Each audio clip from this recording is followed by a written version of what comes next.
ito ng Biyernes. Pakinggan po natin ang pag-uulat mula naman sa ating CMN roving reporter sa Mindanao.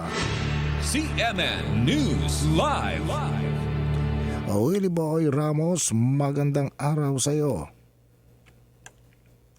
Willie? Magandang araw din, Ariel. Magandang araw, Pilipinas. Umayong adlaw. Mga taga Mindanao, dumating na sa Lumbia Air Base sa Cagayan de Oro City ang United States servicemen para sa gagawing joint drill sa Philippine troops na nakatuon sa humanitarian assistance and disaster response. Sa Lumbia Air Base ang pagsasanay na dating civilian airport na ginawang base militar ng Philippine Air Force, isang designated area ng EDCA Enhanced Defense Cooperation Agreement at isa sa siyam na mga military facilities. Kaugnay nito nilinaw ni 4th Infantry Division Commanding Officer Major General Michel Anayron Jr. na ang gagawing military drills ay walang kinalaman sa isyu ng West Philippine Sea at lalong walang kinalaman sa kaguluhan sa gitnang silangan.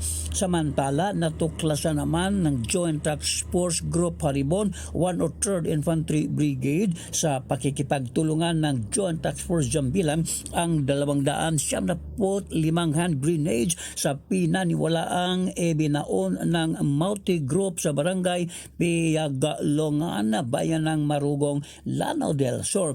Ang pagkatuklas, sabi ng militar, ay sa tulong na din ng komunidad na isang malaking bagay sa pagligtas ng buhay sa mga mamamayan. Kung balikan nitong nagdaang linggo lamang, nakarecover din ang pinagsamang puwersa mula sa militar at PNP ang mahigit sa 40 mga matataas na kalibreng armas na iniwan sa isang sasakyan sa barangay Corahab, bayan ng Malabang, Lanao del Sur.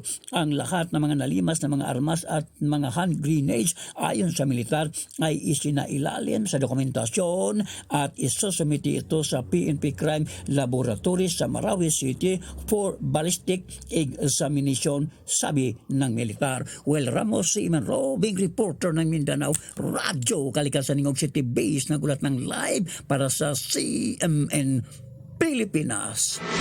CMN News Live. Maraming salamat, Willie Boy Ramos, ang ating CMN roving reporter sa Mindanao. Samantala,